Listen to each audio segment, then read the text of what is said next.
Something's Lurking in the Snow by Joy Killed. It was a cold winter night in a very, very remote town, out in the middle of nowhere. A debate team from a larger city had driven out that morning and had done very well, not finishing until around midnight. When the bus finally set off, it was around 12:45. As students filed onto the bus to go home, the driver turned on the strobe on top of the bus, so if they got in a wreck or anything, they could easily be seen. One boy in particular decided he wasn't tired and just stared out the window as they began their drive home. The sounds of his teammates drifting into sleep surrounded him as he stared out the window, forehead against the icy pane of glass. Flurries of snow drifted in and out of his vision, joining the white mass on the ground. They passed small patches of forest, followed by endless fields and even more forest.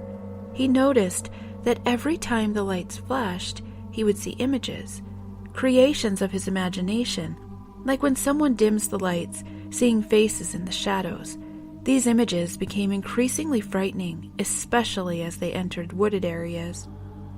After a while, he decided he should probably sleep and lay his head back against the seat. He fell into the lull of the driving bus, only half conscious when he looked back out his window and saw a herd of deer, almost galloping towards the bus. They ran out in front of the bus. He could see that their eyes were wide and terrified.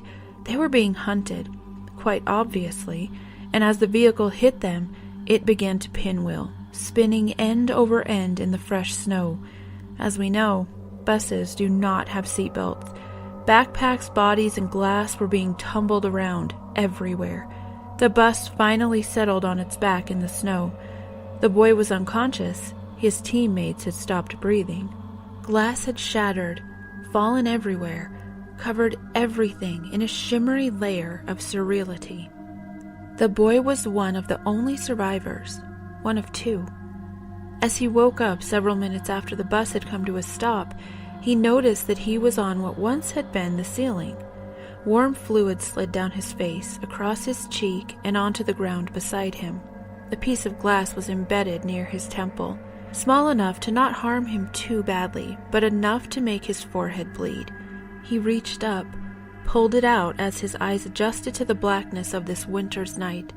He lay down, unable to stand up without falling at this point, and hoping for some rescue, some person to find their wrecked bus, and he began to hear a soft shuffling outside the bus. Light feet in the snow, circling. It began at the front of the bus and circled until they came to a stop right about where he was. He thought maybe it was a rescue crew. He heard claws on metal, climbing up the side of the bus, finally reaching the top. It wasn't human, he realized, the scraping and scratching. He heard a fist punch the roof above him and let out a small gasp, quickly covering his mouth as he heard whatever it was jump off the bus onto the ground again. He knew by now how wrong he was. This wasn't a rescue team. He also knew it was unlikely anyone else had survived, and he needed to get out as fast as he could. He began crawling over the backpacks, the bodies, the wreckage, debris, and glass. He crawled to the front where the driver was slammed against the windshield. Ignoring the pain in his hands, he scoped his surroundings. The door had been bent beyond repair. He would have to go out the windshield. He slowly moved the corpse, surprised to find the bus was still running, the headlights on. He hadn't noticed before, but he now felt the bus vibrating, humming its life. He crawled out, still in a crouch, when he heard the shuffling noise again, right at the edge of his little dome of light. He looked up. Just inside the circle of light, he could see gnarled, white, inhuman clawed feet, and his eyes traveled up, seeking eyes exactly level to his. He straightened.